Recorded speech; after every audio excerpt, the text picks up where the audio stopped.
Avez-vous déjà songé à un monde où les rugissements préhistoriques résonnent parmi nous, où les dinosaures ne sont pas des vestiges du passé, mais nos voisins du quotidien? Comment vivrions-nous si nous partagions nos villes avec ces géants d'un autre temps?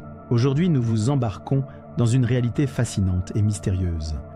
Comment s'adapter technologiquement à ces créatures colossales? Et quelles implications sur notre vie sociale et culturelle? Accrochez-vous, car notre aventure explore ces questions en profondeur, révélant des vérités surprenantes sur la coexistence entre l'humain et le dinosaure. Prêt pour ce voyage inattendu? Chaque matin, Léopold se lève au son des cris rauques d'un ptéranodon survolant sa fenêtre. Ce n'est pas un réveil ordinaire, mais plutôt un signal naturel depuis que ces créatures préhistoriques sont devenues ses voisines. Dans la faible lumière de l'aube, il s'étire et regarde par la vitre. Un troupeau de tricératops paissant tranquillement dans le parc voisin. Pour lui, c'est un spectacle quotidien, une normalité à laquelle il s'est habitué, même si elle conserve une touche d'étrangeté. Léopold, ou Léo pour ses amis, débute sa journée en suivant un rituel précis. Il s'équipe de son bracelet sonar, un outil indispensable depuis l'intégration des dinosaures dans son quartier. Celui-ci émet des ultrasons doux, imperceptibles pour l'oreille humaine, mais drôlement efficaces pour canaliser la faune préhistorique. Les dinosaures, tout en partageant leur espace de vie avec les humains, restent des animaux imprévisibles. Ce gadget permet à Léo de se déplacer sans crainte d'une rencontre inopinée avec un tyrannosaurus. Dans sa cuisine, en sirotant un café rapide, les informations défilent au son d'un présentateur à la voix égale et posée. Avertissement pour éviter telle rue occupée par un diplodocus ou signalement d'un raptor égaré dans les quartiers plus densément peuplés.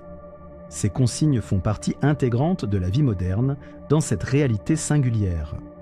Avant de sortir, Léo ajuste sa tenue, comprenant une veste munie de détecteurs thermiques, pratique pour anticiper l'approche d'une présence gigantesque. Léo travaille dans un complexe high-tech situé en périphérie de la ville. Son trajet pour se rendre au bureau est une aventure en soi. La ville, autrefois animée uniquement par l'activité humaine, a été réaménagée de fond en comble. Des passerelles piétonnes surélevées ont maintenant remplacé les trottoirs traditionnels, permettant une vision dégagée sur le paysage en contrebas, où des stégosaures déambulent nonchalamment. Transporté par une navette automatisée, il observe les silhouettes massives, différemment éclairées par l'éclairage urbain au passage. Au travail, le bâtiment est une forteresse de technologie visant à optimiser la collaboration interespèces. Dans son bureau, le design a été repensé pour intégrer des fenêtres balistiques anti-sauriens et des alarmes spécifiques activées par le mouvement pour éviter les rencontres plus dérangeantes. Léo est ingénieur en système de sécurité, chargé de développer des solutions pour que les employés et les dinosaures puissent coexister en harmonie, minimisant les incidents potentiellement désastreux. Dans son quotidien, la vigilance et l'adaptation sont des mots d'ordre, alimentant sans cesse sa créativité. Pause déjeuner. Léo se rend à la cantine, située dans une véranda sécurisée. De là, la vue s'étend sur une vallée verdoyante, où un troupeau d'iguanodons paît paisiblement. Manger avec cette vue est à la fois relaxant et stressant. Ces moments volés à la mobilité moderne rappellent l'humilité face à la nature réinstallée dans son existence. Son retour à la maison emprunte des chemins balisés, de véritables corridors de tranquillité entre les zones habitées par les géants. Chacun de ses pas est guidé par la technologie qu'il maîtrise, enveloppé dans une bulle de sécurité électronique forgée par sa propre expertise. Léo sait qu'il ne s'agit pas seulement de son confort personnel, mais d'une stratégie de gestion indispensable pour que le tissu urbain et les écosystèmes reliques s'entrelacent au lieu de se fracturer. De retour chez lui, ses pensées voyagent, tandis que le crépuscule teinte le ciel de nuances d'orange et de pourpre. Une journée de plus dans ce monde où l'histoire de l'humanité et la préhistoire se fondent, où le dynamisme d'antan et le gigantisme du passé coexistent. Pour Léopold, vivre avec les dinosaures est un constant jeu d'équilibre entre émerveillement et gestion du danger latent. Au fond, chaque journée est un défi, une danse complexe chorégraphiée avec pragmatisme et rigueur, mais aussi empreinte d'une curiosité infinie pour ce monde qui l'aide à façonner.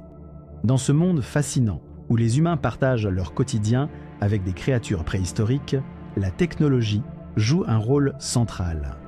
Les ingénieurs et les chercheurs ont dû faire preuve d'une inventivité sans pareille pour assurer la coexistence pacifique des deux espèces. Léopold, ayant toujours été passionné par les innovations, utilise chaque jour des gadgets improbables pour naviguer dans cette réalité singulière. Son bracelet sonar, qu'il enfile le matin, n'est que la pointe de l'iceberg en matière de technologie.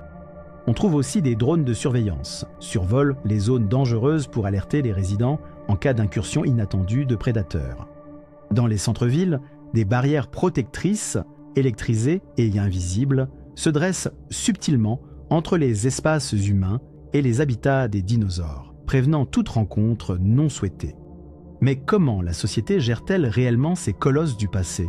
Les relations entre humains ont évolué, devenant parfois plus tendues, parfois plus solidaires. Cette étrange interconnexion avec des espèces disparues oblige chacun à repenser ses priorités, à adapter sa manière d'interagir. Les communautés voient fleurir des groupes de soutien où l'on discute des défis et des angoisses propres à ce nouveau mode de vie. Les enfants, eux, grandissent avec un regard à la fois effrayé et émerveillé par ces créatures qu'ils considèrent désormais comme faisant partie intégrante de leur environnement. Le bien-être mental et physique est en effet mis à rude épreuve. Chaque sortie, chaque déplacement nécessite une vigilance constante. Léopold a appris à intégrer des moments de recueillement dans son quotidien, une pause contemplative, où il observe les dinosaures dans leur rythme naturel, cherchant à apprivoiser ses angoisses. Le besoin de résilience incarne une nouvelle forme de force, née du respect et non de la domination. Les stratégies pour maintenir cet équilibre fragile sont diverses. Les exercices de sécurité deviennent des rituels, intégrés dans la routine de chacun. Les écoles enseignent dès le plus jeune âge les comportements adéquats en présence de dinosaures, rendant les enfants plus avertis. Léopold sait que le prix de la cohabitation est élevé, mais il demeure convaincu que cette expérience unique pousse l'humanité à évoluer, à s'adapter de façon créative et résiliente.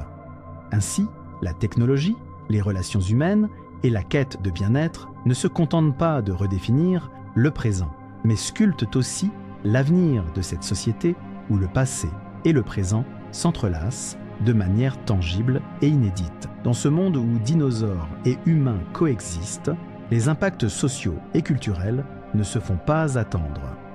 Léopold, notre protagoniste, ressent chaque jour le poids de cette réalité complexe. Dans son quartier, autrefois paisible, les conversations tournent désormais autour des stratégies de survie et des récits de rencontres inattendues avec ces géants. Le temps où l'on discutait des nouvelles films ou des livres semble lointain. Maintenant, l'attention est accaparée par les créatures colossales qui partagent leur espace. Chaque sortie de Léopold était planifiée avec minutie. Les familles se rassemblent autour de guides, non pas pour explorer les sentiers de montagne, mais pour éviter les zones récemment envahies par des tyrannosaures indisciplinés. Les festivals de quartier incluent désormais des postes d'observation pour repérer d'éventuels dangers, transformant les réjouissances en opérations logistiques. La culture locale se réinvente constamment face à cette nouvelle norme. Les dilemmes éthiques émergent également, pesant sur la conscience collective.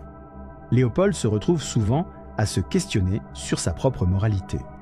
Lorsqu'un édifice est construit, l'espace réservé pour les dinosaures est-il suffisant ? La coexistence ne devrait-elle pas aller au-delà de la simple survie ? Des débats animés surgissent lors des réunions communautaires, chacun essayant de trouver la juste balance entre la protection de ces espèces ressuscitées et la sécurité humaine. Le quotidien de Léopold est ainsi rythmé par ses décisions et ajustements constants. Lui et ses voisins continuent à apprendre, à s'adapter, forgés par cette réalité dystopique où le passé et le présent se confrontent chaque jour. Dans cette société où chaque action peut avoir des conséquences inattendues, Léopold sait que l'équilibre est précaire. Dans ce monde étrange, où dinosaures et humains arpentent les mêmes rues, Léopold se pose souvent des questions sur l'avenir. Il se demande si cette coexistence pourrait s'améliorer avec davantage d'efforts collectifs.